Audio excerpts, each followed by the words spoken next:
Hello everyone. मेरा नाम है सार्थक दधीच और इस वीडियो में हम डिस्कस करने वाले हैं H D F C bank के बारे में। अभी रिसेंट में हमने एक मार्केट में एक अच्छा खासा पुल बैक देखा। ठीक है, 21,800 के आसपास, 700 से 800 की रेंज में निफ्टी चल रहा था और अचानक से एक 21,150 200 के आसपास का हमने अभी एक लेवल टच किया, जिसका ट्रिगर एक्चुअली बनकर आया H D F C bank के रिजल्ट्स। ठीक है, अब मार्केट को वैसे तो बहाना चाहिए होता है गिरने का, मतलब कुछ ना कुछ एक ट्रिगर चाहिए होता है और मार्केट उसको उस पर रिएक्ट कर देता है। बट अब क्योंकि H D F C bank ने, हमने देखा कि H D F C bank अभी रिसेंटली 1700 लेवल के ऊपर जाके आया है और उसके बाद से फिर एक अच्छा खासा करेक्शन अभी हमने देखने को मिल चुका है H D F C bank के वैल्यूएशन में। अब सवाल ये है कि अब आगे क्या। ठीक है, पहला पहला पहला क्वेश्चन तो हमारे दिमाग में ही आना चाहिए, क्योंकि H D F C bank सस्ता हो गया है, अब यहाँ से बहुत ज़्यादा डाउनफॉल ऑलरेडी बनता है या बस अब ये करेक्शन इतना इतना हो चुका है तो अभी यहाँ पे रुक जाना चाहिए। क्या क्या सिचुएशन बन सकती है, हम जानने की इस वीडियो में कोशिश करेंगे। सेकेंडली, अभी आपने ध्यान दिया तो परसों एक न्यूज़ आई थी। न्यूज़ ये थी कि आर बी आई ने एल आई सी को अप्रूवल दिया है कि वो H D F C bank में अपना जो स्टेक है उसको 9.99% तक लेकर जा सकती है अगले एक साल में, यानी कि जनवरी 2025 तक। हम इसका भी इम्पैक्ट देखने की कोशिश करेंगे कि इसका इम्पैक्ट क्या हो सकता है H D F C bank के प्राइस पर आगे आने वाले नियर टर्म में। तो चलिए ठीक है, वीडियो हम स्टार्ट करते हैं। तो मैं आपको अभी ले चलता हूँ स्क्रीन पर। ये देखिए, ये एक्चुअली मैं वीडियो पहले भी 2 बार बना चुका हूँ, सो उसमें कुछ प्रॉब्लम आ रही थी इसलिए ये सब स्क्रीन्स ओपन है। ठीक है, ये मैंने स्टॉकेज खोल रखा है, actually H D F C bank की डिटेल्स खोल रखी हैं। और यहाँ पर यदि आप देखोगे अभी तो H D F C bank का जो मार्केट कैप है वो अराउंड 10,90,000 10,90,000 करोड़ के आसपास है। ठीक है, और प्राइस टू अर्निंग रेशियो आप देखोगे तो 18.46 है। ठीक है, अब ये भी मैं एक्चुअली पी से रिलेटेड हम डिस्कशन करेंगे, बट पहला पहला जो डिस्कशन हमारा है वो ये है कि 10,90,000 करोड़ का अभी बैंक का मार्केट कैप चल रहा है। ठीक है, और साथ ही साथ जब हम इसकी शेयर होल्डिंग देखते हैं, ठीक है, शेयर होल्डिंग में हमें देखने को मिलेगा कि सेकंड हाईएस्ट शेयर होल्डिंग जो है वो एल आई सी के पास है। ठीक है, जिसने कल बोला है कि मैं अपनी स्टेक को अभी और बढ़ाऊंगी। ठीक है, एल आई सी ने बोला है। अब एल आई सी एक्चुअली क्या है, एल आई सी एक डी आई आई है, डोमेस्टिक इंस्टीट्यूशनल इन्वेस्टर है इंडिया में। ठीक है, अब एल आई सी ने अगर अपना 3,90,000 करोड़ का सॉरी मैं एक्चुअली 5.19% का स्टेक है अभी एल आई सी के पास, जिसमें वो 34,09,21,284 शेयर्स होल्ड करता है। अब एल आई सी बोल रहा है कि मैं इस स्टेक को बढ़ाऊंगा। ठीक है, बढ़ाओ। तो 5.19 से let suppose L I C tries to increase the stake to 9.99%, जितना उसने परमिशन ली है, तो इसके हिसाब से 4.8% का स्टेक अभी एल आई सी और एक्वायर करेगा। और अगर हम करंट वैल्यूएशंस पे भी देखें तो 10,90,000 करोड़ के हिसाब से लगभग लगभग 52,300 करोड़ रुपए, 52,300 करोड़ रुपीस का बाइंग एल आई सी करेगा H D F C bank में, यदि वो अपना पूरा लिमिट तक स्टेक लेके जाता है तो। और उसके चांसेस ज़्यादा हैं क्योंकि तभी तो परमिशन लिया ना, नहीं तो क्यों लेते। बट ये एक और ये जो 52,320 करोड़ का मैं फिगर आपको बता रहा हूँ ना, ये आज के वैल्यूएशंस पे है। अब डेफिनेटली जब एल आई सी बाइंग करने जाएगा तो प्राइस अगर बढ़ती है तो उस केस में एल आई सी का जो वैल्यूएशन है वो 10,90,000 करोड़ के वैल्यू पे उसको नहीं मिलेगा 4.8% स्टेक, वो उसको बढ़े हुए वैल्यूएशन में मिलेगा। अब ये चीज़ तो हमें समझ में है कि एल आई सी अपने स्टेक बढ़ाएगा तो करीब करीब 52,000 50,000 से 60,000 65,000 के 65,000 करोड़ की एक बाइंग हमें H D F C bank में देखने को मिल सकती है। अब आप बोलोगे कि यार सर बाइंग तो हो रही है, बाइंग होगी तो एल आई सी अगर बाय करेगा तो कोई सेल भी करेगा, डेफिनेटली करेगा। क्या एफ आई आई सेल करेंगे? नहीं, उसके चांसेस बहुत कम है। तो क्या रिटेलर्स सेल करेंगे? बिल्कुल हो सकता है। क्या म्यूचुअल फंड सेल करेंगे? मे भी कुछ एक्सटेंट तक हो सकता है, कर भी चुके होंगे। तो अब हमें ये देखना चाहिए कि जब अगर कोई स्टॉक में कोई बायर होता है तो उसके करस्पॉन्डिंग कोई सेलर होता है, तभी वो ट्रांजैक्शन होता है और हमें एक मार्केट में एक प्राइस देखने को मिलती है कि उस प्राइस पे डील हुई है लास्ट। अब देखने वाली बात यह है कि यदि कोई बाय कर रहा है और उतना ही स्टेक कोई सेल भी करेगा तो फिर प्राइस में मूवमेंट होगा अपवर्ड। ये कैसे कह सकते हैं हम, अपवर्ड मूवमेंट होगा या डाउनवर्ड मूवमेंट होगा या कुछ भी नहीं होगा, ये कैसे कह सकते हैं। तो दोस्तों एक चीज़ यहाँ पर बहुत ध्यान देने वाली और समझने वाली कंसेप्चुअल फंडामेंटल मार्केट के अंडरस्टैंडिंग की बात यह है कि मार्केट में हमेशा डेफिनेटली किसी प्राइस पॉइंट पे बायर भी होता है, सेलर भी होता है, ठीक है। दोनों, एक बेचना भी चाहता है तो दूसरा खरीदना भी चाहता है, दूसरा बेचना चाहता है तो पहला खरीदना चाहता है। लेकिन प्राइस में खरीदने का प्रेशर जब हो तो फिर प्राइस ऊपर जाती है। मतलब आपको ये देखना है कि गरज किस व्यक्ति की है। अगर गरज खरीदने वाले की है तो प्राइस ऊपर जाएगी, अगर गरज बेचने वाले की है तो प्राइस नीचे जाएगी। ये कैसे काम करता है? सिंपल, यदि मुझे खरीदने का लालच है तो आप मुझे उस स्टॉक को और ज़्यादा की प्राइस पे बेचने की कोशिश करोगे, और क्योंकि मुझे खरीदना है तो मैं वो ज़्यादा बढ़ी हुई प्राइस भी देने को तैयार हूँ। इसलिए जब जब बाइंग प्रेशर होता है तो मूवमेंट ऊपर की साइड होता है, और जब सेलिंग प्रेशर होता है तब मूवमेंट नीचे की साइड में होता है। तो आपको ये देखना है कि गरज किसकी है, बायर की या सेलर की। अब यहाँ पे क्योंकि HDFC LIC हमको बोल रहा है कि भैया मैं 52,000 60,000 करोड़ 65,000 करोड़ का माल और खरीदूंगी अगले 1 साल में, तो बाइंग की गरज हुई, सेलर की नहीं। अब क्योंकि बायर की गरज है यहाँ पर इस स्टॉक में, इसीलिए प्राइस के अपवर्ड मूव देने के चांसेस बनते हैं। मैं ये नहीं कह रहा हूँ कि आपको यहाँ पे HDFC बैंक को बाय कर लेना चाहिए, आपकी मर्जी है, आप बाय करें ना करें। आप जिससे एडवाइस करते हैं उस व्यक्ति से एडवाइस करिए, अपने फाइनेंशियल एडवाइज़र के पास जाइए, वहाँ से आप डिसाइड कीजिए कि आपको करना चाहिए या नहीं करना चाहिए। लेकिन ये एक बहुत बड़ा रीज़न हो सकता है HDFC बैंक में आने वाले समय में एक अपमूव देने के लिए। LIC की 52 से 60,000 65,000 70,000 करोड़ की बाइंग, डिपेंडिंग ऑन आगे क्या वैल्यूएशन पे LIC को स्टॉक मिलते हैं, ठीक है। छोटा मोटा स्टेक नहीं है, समझ रहे हो आप। लगभग 125 करोड़ रुपए, लगभग कितने, 1,25,000 करोड़ रुपए का स्टेक LIC ओन करेगी आने वाले टाइम में HDFC बैंक में, 10%, समझ रहे हो आप, ठीक है। अब ये तो मैंने आपको एक एंगल दिखाया कि LIC की बाइंग का HDFC की प्राइस पे क्या इम्पैक्ट हो सकता है, ये हमने समझ लिया। अब हमें क्या करना चाहिए और आने वाले टाइम में क्या हो सकता है, ये हम थोड़ा सा टेक्निकली समझने की कोशिश करते हैं। तो आइए अब चलते हैं चार्ट पर, HDFC बैंक के चार्ट पर। ये है HDFC बैंक का चार्ट, ये रहा, ये मैंने ऑलरेडी यहाँ पर ओपन करके रखा था, ये खुल नहीं रहा है, ये रहा, ओके, ठीक है।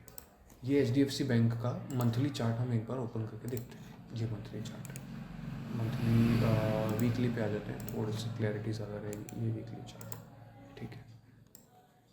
यहाँ पर हम कुछ लेवल्स आइडेंटिफाई करने की कोशिश करते हैं कि कौन से वो मेजर प्राइस पॉइंट्स हैं जहाँ पर HDFC बैंक में बाइंग या सेलिंग आती है, ठीक है। तो बाय डिफ़ॉल्ट आप अगर देखोगे ना तो HDFC बैंक में हमेशा मतलब जब भी ऐसा हुआ है कि HDFC बैंक 1700 का लेवल क्रॉस करने की कोशिश किया है, वहाँ से HDFC बैंक में सेलिंग आ जाती है, कोई ना कोई मेजर प्रॉफिट बुकिंग आ जाती है। यहाँ पे देख रहे हो आप ये लेवल। साथ ही साथ ये अच्छा, ये कोई छोटा मोटा लेवल नहीं है। मतलब आप देखो ये कब से चल रहा है, ये जनवरी 2021 से, मतलब जब HDFC बैंक ने पहला अपना ऑल टाइम हाई मारा था ना, ये देखो यहाँ से चल रहा है स्टॉक, चलते ये एक ऑल टाइम हाई मारा। आदत है मतलब इसकी कि ऑल टाइम हाई से गिरता है भैया, ठीक है। ये इसने ऑल टाइम हाई मारा यहाँ पे, फिर ये यहाँ से करेक्ट हो गया, फिर इसने यहाँ पे ऑल टाइम हाई मारा, फिर ये भाई यहाँ से करेक्ट हो गया, फिर ये इसने यहाँ पे ऑल टाइम हाई मारा, फिर ये यहाँ से करेक्ट हो गया, ठीक है। उसके बाद फिर इसने यहाँ पे ऑल टाइम मारा, फिर ये यहाँ से करेक्ट हो गया। अब अच्छा, ये करेक्शन कोई छोटे मोटे करेक्शन नहीं है, मतलब ये देखो आपकी कितने करेक्ट हो रहा है, कितना करेक्ट होता है, इसमें प्रॉफिट बुकिंग कितनी आती है, ठीक है। तो ये जब तक ग्रेजुअली चल रहा है तब तक कोई दिक्कत नहीं है। जहाँ पे इसमें एक सडन बाइंग आती है उसके बाद फिर ये अपना दिखा देता है रंग, 15% गिर गया, फिर ये भैया गिर गए फिर से 15% के आसपास, फिर ये भैया गिरना तो इनको 15% ही था, लगभग यहाँ पे रुक जाना था, लेकिन इन्होंने कोविड देख लिया, तो कोविड देखा तो आधा वैल्यूएशन ख़त्म हो गया, कोई बात नहीं। फिर इन्होंने एक ऑल टाइम हाई मारा यहाँ पे, फिर एक हमें पुल बैक देखने को मिला, उसके बाद फिर ऑल टाइम हाई मारा, उसके बाद फिर हमें एक पुल बैक देखने को मिला। पुल बैक तो नहीं कहूँगा इसको, करेक्शन ही है तो अच्छा खासा 25% का।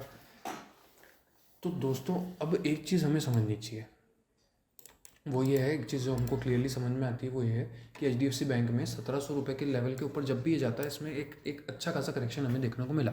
ये देखो 2021 में, फिर 2022 में, फिर से 2023 की शुरुआत में, फिर 2023 के अप्रैल में, फिर 2023 जुलाई में। अब यहाँ पे पता है सबको लग रहा था कि ये वाला प्राइस बैंड जो है ये तोड़ देगा। ये देखो यहाँ पे डाउनफॉल में सपोर्ट ले रहा था, अपसाइड में अच्छा खासा उस प्राइस को ऐसे टक्कर धक्का दे रहा था ज़ोर ज़ोर से, तो इस चीज़ को यहाँ से ये ब्रेकआउट दे देता, लेकिन ये ब्रेकआउट नहीं हुआ, ये ब्रेकआउट हुआ डाउन साइड में, और वापस से HDFC बैंक ने हमको वही दिखा दिया, क्या 15% का करेक्शन। और फिर लोग बोलते कि HDFC बैंक तो चलता नहीं है, चलता नहीं है, चलता नहीं। हाँ, तो नहीं चल रहा ना भैया, क्या करें, ठीक है, नहीं चलता, इसका मतलब ये थोड़ी अगर स्टॉक नहीं चलता। ITC नहीं चल रहा था, कितने टाइम पड़ा रहा, 200 रुपये के आसपास, 250 के ऊपर के आसपास नहीं चल रहा था। SBI को देख लो 170 163, ये कोविड के बाद की बात है, कोविड की रिकवरी में SBI भी नहीं चला, आज देख लो क्या भाव है। ऐसे बहुत सारे स्टॉक नहीं चलते हैं, ठीक है, लेकिन ऐसा इसका मतलब ये नहीं कि वो फंडामेंटली ख़राब है, ठीक है। कभी कभी उनके सेक्टर में एक पॉजिटिव बाइंग नहीं हो रही है, बायस नहीं रहता है, बाइंग बायस, और कभी कभी ऐसा होता है कि स्टॉक एक प्राइस रेंज में फंसा होता है टेक्निकली, तो वो नहीं तोड़ पाता है उसको, उस प्राइस रेंज को नहीं तोड़ पाता है। वैसे ही कुछ HDFC बैंक में चल रहा है। तो ये तो मैंने आपको बताया कि 1700 रुपये के आसपास एक अच्छी खासी सेलिंग हमें देखने को मिलती है HDFC बैंक में, प्रॉफिट बुकिंग। अब हम देखते हैं कि HDFC बैंक में बाइंग कहाँ से आती है। तो बाइंग के लिए जो जोन्स बनते हैं वो हैं, एक तो देखो आप मेजर देखोगे ना, तो सबसे बड़ा बाइंग जोन तो ये रहा, ये देखो ये। अब ये रेंज एक्चुअली क्या है, ये रेंज है करीब 1270 से 1300 रुपये के बीच में अच्छी खासी बाइंग HDFC में देखने को मिलती है। उसके बाद अच्छा, ये बाइंग हम कैसे एस्टिमेट कर रहे हैं, जैसे एक लेवल तो ये आया, तो मैं क्या बोला आपको कि जब करेक्शन हो ना, तो करेक्शन जब HDFC bank all time high बनाता है, करेक्शन होता है, उसके बाद कहाँ से बाइंग देखने को मिलती है, तो वो अब जैसे 1700 का लेवल बनाया, ठीक है, ये देखो, ये यहाँ से गिरा, ये इसने ऑल टाइम बनाया, यहाँ से गिरा और यहाँ से एक बाइंग आई, ठीक है, फिर इसने ऑल टाइम हाई बनाया, फिर यहाँ से एक और अटैम्प्ट हुआ थोड़ा सा बाय का, फिर ये नीचे आ गया। अब यहाँ पे भी एक बाइंग पॉइंट बनता है, मैं कैसे बोल रहा हूँ, जैसे यहाँ से चल रहा था, फिर ये करेक्ट हुआ, पुल बैक आया और फिर यहाँ से बाइंग आई, तो यहाँ पे इसमें बाइंग देखने को मिलती है। अब ये कौन सा लेवल है, तो भैया ये जो है, ये लेवल बनता है लगभग आप मान लो करीब 1370 से 1400 रुपये के बीच का। अब जैसा पॉइंट टू बी नोटेड ये है कि ये वाला जो अभी का करेक्शन है, ये भी 1700 रुपये से हुआ है, और ये करेक्शन भी 1400 रुपये के आसपास आया है। साथ ही साथ यहाँ पे आपको एक एक रिकवरी मिल रही है, ठीक है, मैं ये नहीं कह रहा हूँ कि ये रिकवरी इसको वापस 1700 रुपये तक ले जाएगी, डेफिनेटली नहीं, it would take some time, ठीक है। तो यहाँ पे हमको एक बाइंग देखने को मिल रही है। अब ये बाइंग आपको वीकली चार्ट में नहीं दिखेगी, इसके लिए हम आ जाते हैं डेली चार्ट में। डेली चार्ट में यदि आप देखोगे तो यहाँ पे एक मारीबूजू बना है with more than average volume, अच्छे खासे वॉल्यूम के बाद एक मारीबूजू बना है। और साथ ही साथ ये जो आप एक चीज़ नोटिस करना है वीकली चार्ट में, जब भी अब आप बोलोगे कि यार सर देखो ये कितना, मैं ये नहीं कह रहा कि यहाँ पे सेलिंग नहीं हुई है, 15 जनवरी को अच्छी खासी सेलिंग हुई है, लेकिन ये वाला जो वीक था, अभी जो लास्ट वीक गया मार्केट का एक्सपायरी वाला 23 जनवरी को, इस वीक में भी आप बोलोगे कि सर वॉल्यूम है, तो भैया वॉल्यूम तो है, लेकिन ये देखो ना, यहाँ से पुल बैक दिख रहा है आपको, ये कोई हैमर नहीं है, मैं नहीं बोल रहा हूँ कि हैमर बन गया, हैमर तब बनता जब ये इस प्राइस को यहाँ से ऊपर ऊपर की तरफ ग्रीन क्लोज दे देता, तो परफेक्ट हैमर बनता, और उसके बाद एक अलग ही मोमेंटम शायद आपको देखने को मिलता। बट ये एक पॉजिटिव साइन है, ये हैमर नहीं है, लेकिन यहाँ से यहाँ तक हमको एक रिकवरी देखने को मिली है। और जब भी रिकवरी होती है और वॉल्यूम होता है ना, तो आप एक चीज़ ध्यान रखना कि जो अगर रेड वॉल्यूम है तो प्राइस नीचे नहीं जाएगी, और ग्रीन वॉल्यूम है और कैंडल अगर मारीबूजू नहीं है तो प्राइस ऊपर नहीं जाएगी। अब जिसको नहीं समझ में आया कि मैं क्या बोला, अगर थोड़ा सा मैंने जल्दी बोल दिया तो एक बार आप वापस रिवाइंड करके सुन लेना। मेरा कहने का मतलब ये है कि कैंडल का टेल है अगर अच्छा खासा, ठीक है, और साथ ही साथ उसमें आपको वॉल्यूम में एक इम्पैक्ट देखने को मिल रहा है, तो प्राइस के रिवर्सल के चांसेस हैं, ठीक है। ये एक मैंने बहुत ऑब्जर्व किया है, तभी मैं आपको बता रहा हूँ। यहाँ पे आपको बस देखने वाली बात यह है कि अपने को HDFC बैंक में 1600-1700 रुपये के ऊपर जो है रेजिस्टेंस देखने को मिलता है, अच्छा खासा प्रॉफिट बुकिंग देखने को मिलती है, लेकिन पहली बाइंग जो होती है वो होती है 1370 से 1400 रुपये के आसपास, और दूसरी जो उसके नीचे बाइंग होती है वो होती है 1300 रुपये से 1270 से 1300 रुपये की रेंज, ठीक है। ये सेकंड पॉइंट है जो कि मैं आपको बोल रहा हूँ कि इसलिए यहाँ से एक बाइंग अटेम्प्ट बन सकता है इंस्टीट्यूशंस द्वारा।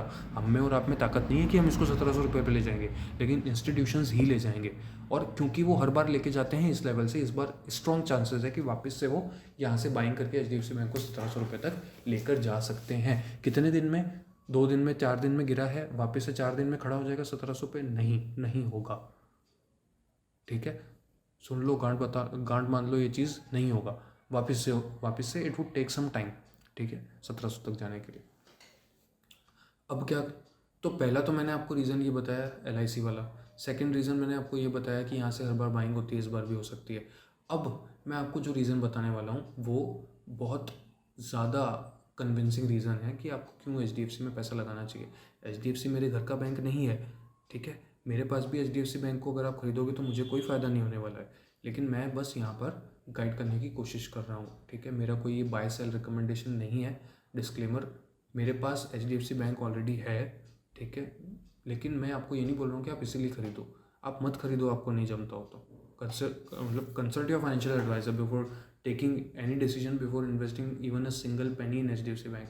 मेरा कोई पर्सनल बैंक नहीं है, कुछ भी नहीं है मेरा यहाँ पे, ठीक है, मेरा कोई पर्सनल इंटेंशन नहीं है, बट मैं बस इसको हम एक्सप्लोर करने की कोशिश कर रहे हैं यहाँ पे बैठ के, ठीक है।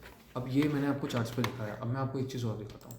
ये HDFC बैंक का चार्ट है, ठीक है, मंथली लेवल पर, ठीक है, मंथली लेवल पर मतलब बड़े टाइम फ्रेम पर, 50 डे मूविंग एवरेज 50 डेमा के नीचे यदि स्टॉक क्लोज देते तो उस स्टॉक में आपको कभी एंट्री नहीं लेनी चाहिए अनटिल अनलेस वहाँ पे सब कुछ फंडामेंटल स्ट्रॉन्ग होगा वापस, ठीक है। अब ये चीज़ हमको देख लेनी है कि पहली बात तो ये है कि HDFC बैंक पे फंडामेंटली कोई भी बहुत डिजास्टर चीज़ नहीं हुई है, ठीक है। कॉर्पोरेट गवर्नेंस से रिलेटेड कोई इशू हमें देखा नहीं है अभी तक, ठीक है, पिछले 30 सालों में नहीं देखा, आप क्या देखेंगे। ऐसा नहीं है कि आगे नहीं हो सकता है, बट उसके चांसेस बहुत कम है। तो अब हम ये देखते हैं कि 50 डेमा पे HDFC बैंक का जो स्टॉक है उसकी प्राइस कैसे रिएक्ट करती है। आप HDFC बैंक का पूरा लाइफ टाइम उठा के देखो, ठीक है, आज तक कभी भी HDFC बैंक ने अपने 50 डे मूविंग एवरेज के नीचे क्लोज नहीं दिया है, आज तक नहीं दिया है, ठीक है। ये हम बात कर रहे हैं जब पहली बार 2001 में मूविंग एवरेज बनना चालू हुआ होगा 50 महीने का, ठीक है। तो अब यहाँ से देखो आप, यहाँ पे कभी भी ये सपोर्ट लिया, यहाँ से फिर बाइंग आई, चलता गया, ठीक है, कभी भी ऐसा नहीं हुआ है। अब यहाँ पे आप बोलोगे कि सर ये देखो ये हुआ है, तो भैया ये तो यार वो 2008 वाला लेमन ब्रदर्स वाला क्राइसिस याद है ना आपको, मॉर्गेज बॉन्ड वाला क्राइसिस, तो ये उसके कारण हुआ है, ये एक्स्ट्राऑर्डिनरी सिचुएशन था, इसको हम कंसिडर नहीं करेंगे। उसके बाद भी राइजिंग ही था 50 डेमा, और उसके बाद फिर देख लो रिकवरी, देख लो आप HDFC बैंक, ये देख लो, उसके बाद देख लो कभी भी पूरे लाइफ टाइम में क्या कभी ऐसा हुआ है कि HDFC बैंक ने अपने 50 डेमा के नीचे क्लोज दिया हो? नहीं, यहाँ पे दिया, लेकिन ये भी एक्स्ट्राऑर्डिनरी सिचुएशन थी। यहाँ पे कोविड था, याद कर लो 2020, ज़्यादा टाइम नहीं हुआ है, यहाँ पे कोविड था, यहाँ पे भी क्लोज दिया, लेकिन राइजिंग डेमा था। उसके बाद देख लो कि क्या किया प्राइस ने, ठीक है, वो वापस चलती प्राइस ऊपर। तो ये HDFC बैंक का क्या, किसी भी स्ट्रॉन्ग कंपनी का जिसमें लोग most of the time invested रहते हैं लंबे समय के लिए, वहाँ उस स्टॉक का ये बिहेवियर रहता है कि वो कभी भी 50 डेमा के नीचे क्लोज नहीं देगा आपको, ठीक है। यहाँ पे सपोर्ट ले लिया, यहाँ पे सपोर्ट ले लिया, तो यहाँ पे क्यों नहीं लेगा? मुझे एक बात बताओ, मैं ये नहीं कहता कि लेगा ही लेगा, लेकिन chances of taking a support from the 50 DEMA currently, वो भी मंथली चार्ट पे, the chances are root strong, बहुत स्ट्रॉन्ग चांसेस है कि ऐसा होगा, ठीक है। मैं नहीं कहता कि ऐसा होगा ही होगा, बट ऐसा होने के चांसेस बहुत स्ट्रॉन्ग हैं। और इसका एक एविडेंस मैं आपको अभी बता देता हूँ। इसका एविडेंस ये है कि HDFC बैंक में आपने अभी रिसेंट में जो मूव देखा, ये जो रिकवरी आई है, ये देखो 1380 रुपये के आसपास से 1400 तक, ये जो रिकवरी अटैम्प्ट हुई है, ये रिकवरी का इंटेंशन क्या है? ये रिकवरी ने क्लासिकली बोल दिया कि भैया हम इस प्राइस को 50 डेमा के नीचे क्लोज नहीं होने देंगे। आप बोलोगे कि सर अभी 3 दिन बाकी हैं, बिल्कुल 3 दिन बाकी हैं, आप 3 दिन वेट करो। मैं ये नहीं कहता कि आप घुस जाओ आज स्टॉक में, कल मार्केट खुलते ही आप घुस जाओ, नहीं, आप 3 दिन वेट करो और इस प्राइस को आप यहाँ से यहाँ तक देखो। अगर ये यहाँ पे सस्टेन करती है तभी आप यहाँ पे एक बाइंग इंटरेस्ट बना सकते हो, ठीक है। और chances are very very very very strong कि ये 50 डेमा के ऊपर सस्टेन करेगी और ये स्टॉक को आगे लेके जाएगी, ठीक है। ये मैंने टेक्निकली आपको सपोर्ट रेजिस्टेंस बता दिया, प्राइस एक्शन बता दिया, और मूविंग एवरेज जो मोमेंटम इन्वेस्टिंग के बेसिस पे होता है वो भी मैंने आपको एक एंगल बता दिया HDFC बैंक के स्टॉक देख के। अब जो मैं आपको बताने वाला हूँ ना, वो आप देखोगे ना तो आपको लगेगा यार कि देयर इज़ नो रीज़न कि HDFC का प्राइस नहीं बढ़ना चाहिए, है ना। फिर मैं बोल रहा हूँ this is not a buy sell recommendation. मैं ये नहीं कहता हूँ कि कल ही आप HDFC बैंक जाके खरीद लो, 10 दिन में 1700 रुपये हो जाएगा, मैं नहीं कह रहा हूँ ये बात। मे भी शायद हो जाए या मे भी नहीं हो, चांसेस हैं कि नहीं होगा, बट यहाँ पे एक value buying definitely HDFC bank में बनती है। अब जो मैं रीज़न बता रहा हूँ वो है PE का वैल्यूएशन, ठीक है। अब हम देख रहे हैं किसका valuation, PE, price to earning ratio. अब आप बोलोगे sir price to earning ratio क्या होता है, ये प्राइस टू अर्निंग रेशियो क्या होता है। अभी हमने देखो यहाँ पे हमने देखा था, अभी बात करी थी कि पीई जो चल रहा है HDFC बैंक का वो 18.46 चल रहा है। 18.46 का पीई मतलब क्या हुआ, तो 18.46 का प्राइस टू अर्निंग रेशियो ये हुआ कि अगर HDFC बैंक 1 रुपया कमा रहा है तो हम बोल रहे हैं कि हम उस 1 रुपये के बदले आपको 18 रुपये का वैल्यूएशन देंगे। ये हम HDFC बैंक को बोल रहे हैं, और इसीलिए HDFC बैंक का जो वैल्यूएशन है वो अभी 11 लाख करोड़ के आसपास चल रहा है। ठीक है, ये आफ्टर करेक्शन है 10,90,000 करोड़ को। अब हम देखते हैं कि HDFC बैंक का पीई क्या है। तो पीई अभी हमने बात करी कि 18.5 से 19 के बीच में पीई चल रहा है। ये देखो यहाँ पे लिखा हुआ है 18.5। अब मैं आपको जो बता रहा हूँ ना वो पॉइंट ध्यान से सुनना। अब हम HDFC बैंक का इतिहास का हिस्टोरिकल पीई देखने वाले हैं, price to earning ratio historical. ठीक है, हिस्टोरिकल पीई देख के हम ये समझने की कोशिश करेंगे कि कब कब HDFC बैंक हमें किस किस वैल्यूएशन पे मिला है और वहाँ से एक अच्छी खासी बाइंग अटेम्प्ट हुई। ठीक है, ये थोड़ा सा ये हम 2020 से लेके अभी तक देखने की कोशिश करते हैं, 2002 से लेके। तो 2002 से लेके 2020 तक का ये डेटा है, और ये चार्ट हम देख लेते हैं। ये चार्ट देखो आप, 2024 तक का अभी तक का है ये चार्ट में यदि आप देखने जाओगे तो यहाँ पे HDFC बैंक का 2002 में पी था 38 रुपये का, 38 रुपये से करेक्ट हुआ पी और पहुँचा 29 रुपये पे। फिर वैल्यूएशन मिला 55 रुपये का, और फिर वैल्यूएशन पहुँचा डायरेक्ट कहाँ 19 पे। उसके बाद वैल्यूएशन मिला 47 पे, और उसके बाद वैल्यूएशन पहुंचा 26 पे। आप बोलोगे सर ये तो मोस्ट ऑफ द टाइम तो मतलब ये 30 के ऊपर ट्रेड कर रहा है, तो 30 के ऊपर करेगा ना, 30 के ऊपर पी मिलेगा। क्यों मिलेगा, क्योंकि उस टाइम पे HDFC बैंक एक ग्रोइंग कंपनी थी। ठीक है, आज एक बहुत बड़ा एम्पायर बन चुका है, उस टाइम पे ग्रोइंग कंपनी थी। अब ग्रोइंग कंपनी में डेफिनेटली जो है वो आपको क्योंकि ग्रोथ प्रोस्पेक्ट उसमें ज़्यादा होते हैं तो उसको वैल्यूएशन हायर मिलता है, उसमें कोई डाउट ही नहीं है। ठीक है, लेकिन आप ये समझने की कोशिश करो कि ये जो जो बॉटम लाइन का जो 2004 में वैल्यूएशन मिला वो भी 19.2 था। ठीक है, उसके बाद जो मिला वो 23 का वैल्यूएशन था। उसके बाद जो बॉटम लाइन वैल्यूएशन मिला वो 26 का पीई था। उसके बाद जो 2011 में मिला वो 20 का पीई था। ठीक है, कोविड के टाइम पे जो पीई मिला वो 18.9 था। बूम, आ रही है आपको समझ में। अब जो वैल्यूएशन है वो 19 का यहाँ बता रहा है, 18.5 का स्टॉकेज पे बता रहा है, 18.5 19 जो भी आप मान के चलो। पर ये चीज़ आपको ध्यान देनी चाहिए दोस्तों कि 2002 से लेके आज तक 2024 तक हिस्टोरिकली भी HDFC बैंक आपको शायद नहीं पक्का चीपेस्ट भाव पे मिल रहा है। चीपेस्ट भाव, price to earning ratio, cheapest price to earning ratio. आप सोचो यार, 11 लाख करोड़ की कंपनी है ये। ठीक है, 11 से 12 लाख करोड़ का वैल्यूएशन होता है इस कंपनी का। अगर इंडिया ग्रो कर रहा है, इंडिया पे आप बुलिश हो, मोदी पे आप बुलिश हो, बीजेपी पे आप बुलिश हो, इंडिया की इकोनॉमी पे आप बुलिश हो, तो आप HDFC बैंक पे बेरिश कैसे हो सकते हो यार। Until and unless HDFC bank आपको फंडामेंटली कोई ड्रॉडाउन दिखा दे, फंडामेंटल कोई पूरा शिफ्ट दिखा दे बिजनेस के स्ट्रक्चर में, या फिर कॉर्पोरेट गवर्नेंस का बहुत बड़ा कोई इशू आ जाए, there is no reason you should be bearish in HDFC bank. ठीक है, जो लोग बोल रहे हैं कि HDFC बैंक में वापस से 1200 भाव दिख जाएगा, 1100 दिख जाएगा, HDFC बैंक का स्टॉक तो अब कभी इंप्रूव करेगा ही नहीं। अरे भैया देखो कितना चीप है यार, सस्ती और अच्छी चीज़ मिल रही है अभी आपको 19 रुपये में। ये मार्केट एक ऐसी चीज़ है जहाँ 10 रुपये की चीज़ 100 रुपये में बिकती है, और 100 रुपये की चीज़ 10 रुपये में भी बिकती है। आप में गट्स वो होना चाहिए, आपको पता ये होना चाहिए कि आप 10 रुपये की चीज़ को 100 रुपये पे बेच पाओ, खरीदो नहीं। और 100 रुपये की चीज़ जब 10 रुपये में मिल रही हो तो आप उसको खरीद पाओ।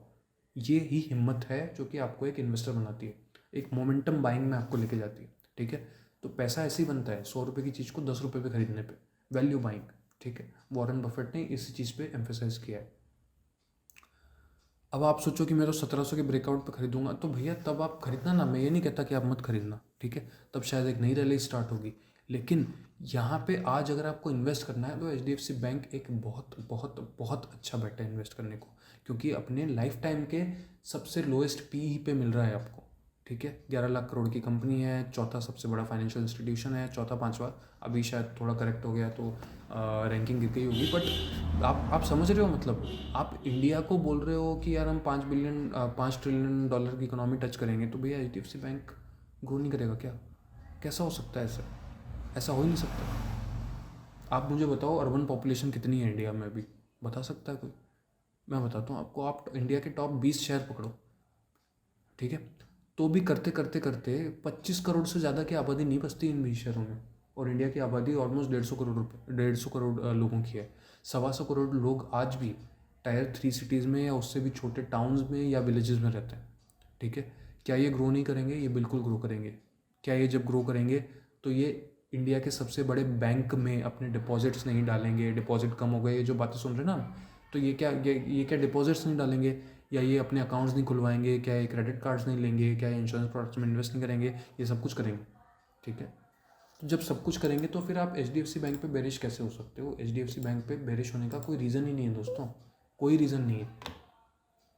ठीक है, करेक्शन है, कुछ प्रॉब्लम चल रही है। अब प्रॉब्लम भी ऐसी कोई प्रॉब्लम नहीं है यार, हमें ये चीज़ समझना चाहिए कि जब दो बड़ी कंपनियां HDFC बैंक और HDFC लिमिटेड जब मर्ज हो रही हैं, ठीक है, दो हाथी साथ में चलने की कोशिश कर रहे हैं। ठीक है, जब मैरिज होती है ना, किसी दो बंदों की शादी होती है, तो ऐसा नहीं होता कि अगले दिन से वो खुशी खुश है। ठीक है, थोड़ा सा एक्साइटमेंट जो होता है ना, वो एक्साइटमेंट सबको होता है, लेकिन एक टाइम के बाद में किसी भी रिलेशन में उस रिलेशन को वर्क करने में टाइम लगता है। Marriages take time to mature. Similarly the marriages of companies also take time to mature. अब आप ये सोचो कि आज कंपनी मर्ज हुई है, आज अनाउंसमेंट हुआ है मर्जर का, आपने भाव 1700 पहुंचा दिया, मर्जर की न्यूज़ जैसे ही फेड आउट हुई वापस से आप नीचे आ गए, और उसके बाद में फिर मर्जर हुआ तो आपने वापस से 1700 भाव पहुंचा दिया। आपको लगा कि भाई अगले क्वार्टर से 3 महीने बाद HDFC बैंक तो सब छप्पड़ फाड़ देगा, ऐसे नंबर आएंगे वैसे नंबर आएंगे। अरे क्यों आएंगे भैया, थोड़ा तो रियलिस्टिक रखना चाहिए ना। अगर FII सेल कर रहे हैं या कोई भी सेल कर रहा है तो थोड़ा तो रियलिस्टिक आपको दिमाग में रखना चाहिए कि यार HDFC बैंक एक एक एक marriages take time to grow, है ना। तो वो जो दोनों का मर्जर हुआ है, उसको टाइम लगेगा अच्छे रिजल्ट्स आने में, ग्रोथ पार्ट पे चलने में। वो दो, समझ रहे हो ना, इतनी बड़ी कंपनियां मर्ज हो रही हैं, उसको टाइम लगेगा। सिंपल सी बात है, इसमें ज़्यादा दिमाग लगाने की कोई बात ही नहीं है। सबसे सस्ते वैल्यूएशन पे लाइफ टाइम में मिल रहा है HDFC बैंक। अभी भी नहीं लेना चाहिए क्या? आपको वैल्यूएशन नहीं करनी है, मत करो। मैं ये नहीं बोल रहा हूँ कि आप लो, बट बहुत अच्छी बाइंग अपॉर्चुनिटी है, इसको कंसिडर करना चाहिए। ठीक है, तो पहला रीज़न मैंने आपको कन्विंसिंगली बताया, LIC 50,000 से 70,000 करोड़ रुपए इन्वेस्ट करने वाली है अगले 1 साल में।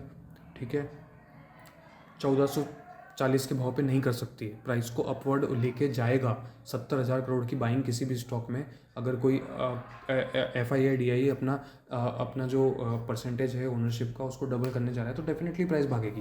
पहला रीज़न ये, गरज बायर की है। गरज देखो किसकी बायर की, सेलर की बायर की है। सेकेंड चीज़ जो मैंने आपको बताई चार्ट्स पे, 50 डेमा, इसको ध्यान रखना। 50 डेमा मंथली क्लोजिंग HDFC ने कभी नहीं दी है।